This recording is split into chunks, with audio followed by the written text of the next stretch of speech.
Bill Buckner was a really good baseball player, and he shouldn't have his career defined by one play.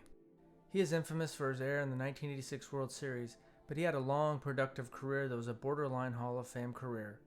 He played in 4 decades, in the 60s, 70s, 80s, and 90s. Bill hit .289 over the course of 22 seasons and collected 2,715 hits, which isn't far from the golden mark of 3,000. At the time of recording this, only 65 players in the history of baseball had more career hits. Bill grew up in California, and at Napa High School he was a standout in both baseball and football. In high school football, he was a 2-time All-State receiver and also achieved All-American honors twice. He thought about going to college to play football, but instead chose to play baseball. Bill was drafted in the second round of the 1968 Major League Draft by the Los Angeles Dodgers.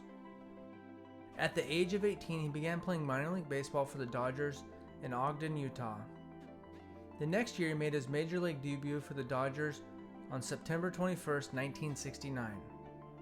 He bounced back and forth between the minors and majors until 1971, when he became a regular for the Dodgers. That year, he batted .277. In 1972, he had a breakout year batting .319. He had a solid career for the Dodgers and played for them at various positions, outfield and first base. The last year in Los Angeles, he had a staph infection in his ankle, and they moved him back to first base, and that was where Buckner played the last 14 years of his career at. In 1976, Buckner was traded to the Chicago Cubs. He played in Chicago from 1977 until 1984. Buckner emerged as a star of sorts. In 1980, he won the NL batting title with an average of .324. That year he only struck out 18 times. That was once every 32 at-bats. That is an amazing number.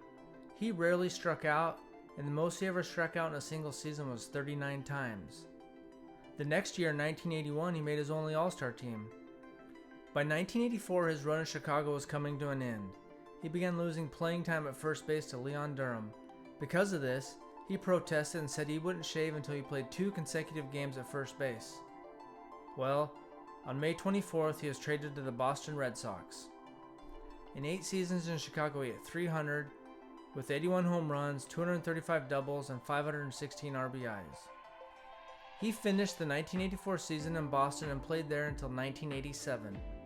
In 1985, at the age of 35, he played in all 162 games, batting .299 with 15 home runs, 110 RBIs, 201 hits, and 46 doubles. In 719 plate appearances that year, he only struck out 36 times, which led the American League. He was a contact hitter in its purest form.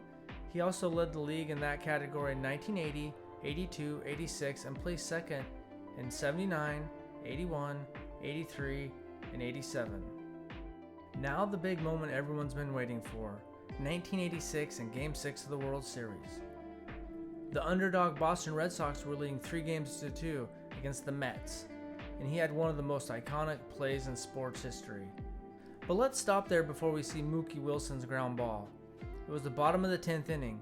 Prior to the famous play, the Red Sox were leading by 1 run when Bob Stanley threw a wild pitch, and that allowed Kevin Mitchell to score the tying run from third base, and it also allowed the winning run to advance to second base. Then, on the 10th pitch of Mookie Wilson's at-bat, he hit a slow roller to Buckner, who hurried the play, and the ball rolled to the side of his glove and between his legs. The winning run scored, and they lost the game. In Game 7, Boston fell to the Mets, and soon Buckner became a scapegoat. Boston fans were frustrated, and some believed in the curse of the Bambino. Buckner received death threats and was heckled and booed by his own fans. The next year, in the 87 season, he made his 2,500th career hit, and on July 23rd, after batting .273 that year in 75 games, the Red Sox released him. After that, he signed with the California Angels for the rest of the 87 season, and early in the 88 season they released him.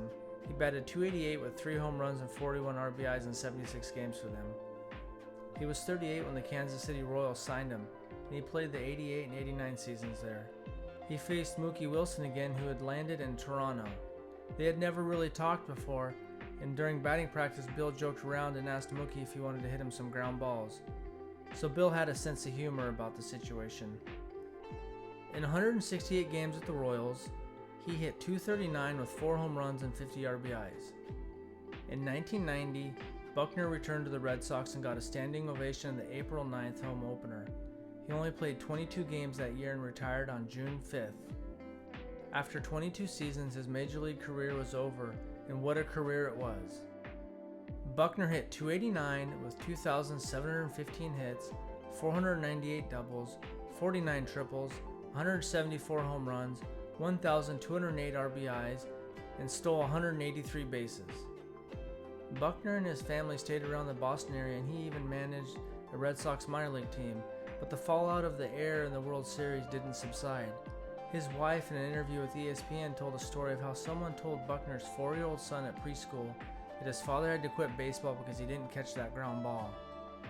That was the last straw, and in the mid-90s, Buckner and his family moved to Idaho and made a home just outside of Boise. Boston won the World Series in 2004 and again in 2007. On April 8, 2008, he threw out the first pitch in Boston, and the team unveiled their 2007 World Series banner, and everything came full circle. Bill forgave the media and perhaps the fans on how they treated him. Fans no longer cared about what happened in the 1986 World Series. Bill, along with Mookie Wilson, was even featured in an episode of Curb Your Enthusiasm. Bill even came back out to coach a minor league team near the Boston area. Buckner didn't let the play define his life, and he handled it as well as anyone could. He had a great life with his family, enjoying the ranch in Idaho.